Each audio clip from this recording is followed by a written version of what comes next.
Sí, hay un golpe de Estado en Colombia. O bueno, mejor no. Lo que hay es una investigación en el CNE en la que presuntamente se determinó que el presidente y su campaña violaron los topes de financiación en 2022. ¿Pero qué implica esto? ¿Tendrá que salir del cargo? ¿Realmente es tan grave como suena? En febrero de 2023 llegaron al Consejo Nacional Electoral las primeras denuncias anónimas sobre supuestas irregularidades en la financiación de la campaña presidencial de Gustavo Petro en 2022 en ambas vueltas. Después aparecieron otras denuncias, investigaciones periodísticas, los audios filtrados de Armando Benedetti, las declaraciones de Day Vázquez y un informe de la auditoría de la firma Nexia, Montes y Asociados. Todas fueron adjuntadas al robusto expediente que hay en contra de la campaña en el CNE. En junio de ese mismo año, el Consejo Nacional Electoral designó a los magistrados Benjamín Ortiz y Álvaro Hernán Prada como los investigadores del caso. Ambos magistrados se dedicaron a recolectar pruebas y hasta mayo de 2024 radicaron la ponencia a favor de formular pliego de cargos por violación de topes a Gustavo Petro, Ricardo Roa, el gerente de la campaña, María Lucy Soto, la auditoria, y Juan Carlos Lemus, el otro auditor. La ponencia tenía que ser votada hace una semana, pero se decidió rotar el expediente para que los magistrados pudieran seguir analizando y evaluando las pruebas que presentaron Ortiz y Prada. Supuestamente, lo que dicen ellos, la campaña de Petro se había pasado en 5.300 millones de pesos del límite que exige la ley en la primera y en la segunda vuelta. ¿Pero qué viene ahora? El próximo paso tiene dos escenarios posibles y ambos necesitan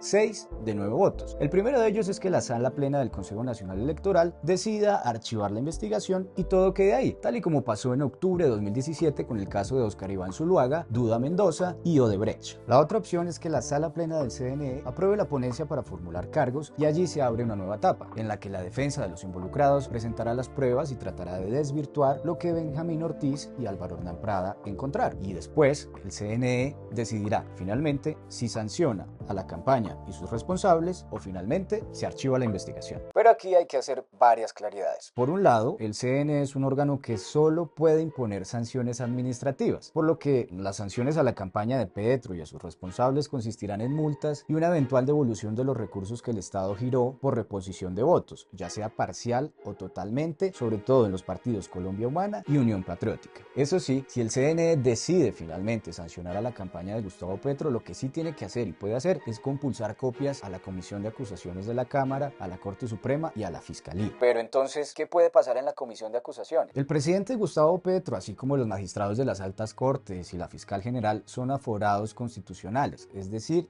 que solo pueden ser juzgados por la Comisión de Investigación y de Acusación de la Cámara, no por la justicia ordinaria. El presidente tiene varias denuncias que han llegado a la comisión en el Congreso y que se han ido acumulando y ya tienen 3 investigadores, los representantes Gloria Arizabaleta del Pacto Histórico, Alirio Uribe, también del Pacto Histórico, y Wilmer Carrillo del Partido de la U. Estos 3 congresistas han venido en los últimos meses haciendo indagaciones e investigaciones, escuchando testigos para determinar si las denuncias son ciertas, si tienen fundamento o si son infundadas. Cuando estos 3 congresistas terminen la etapa de investigación, tendrán que presentar un proyecto, ya sea para precluir la investigación, es decir, que quede ahí y se archive, o de acusación, es decir, que encontraron pruebas suficientes para que esto continúe. En todo caso, tendrán que comunicar su decisión y el proyecto al presidente de la comisión de acusación y este deberá citar en máximo 5 días para que los 16 congresistas que hacen parte de esa comisión se reúnan, evalúen el proyecto y voten. Eso sí, si votan a favor o en contra del proyecto de los investigadores, en todo caso esto tendrá que ir a la plenaria de la Cámara y será la plenaria de la Cámara la que realmente tome la decisión final de si el proyecto que presentaron los investigadores se aprueba o no. ¿Pero qué pasa si se aprueba en la plenaria de la Cámara? Pues ahora pasará al Senado. Allí hay una comisión que se llama Comisión de Instrucción. ¿Esta qué hace? Tendrá que también evaluar si lo que salió de la Cámara tiene fundamento y si esto es así, pasará ahora a la plenaria del Senado. Y será la plenaria del Senado la que realmente tome la última decisión. Como estamos hablando de delitos comunes, delitos electorales, la plenaria del Senado decidiría por mayoría absoluta si traslada este caso a la Corte Suprema de Justicia o se archiva la investigación. Ningún presidente ha llegado a ese escenario, ni siquiera Ernesto Samper en el proceso 8000. El caso de Samper llegó a la plenaria de la Cámara y esta negó cualquier posibilidad de que la acusación contra el presidente llegara al Senado. Quien sí llegó hasta la última etapa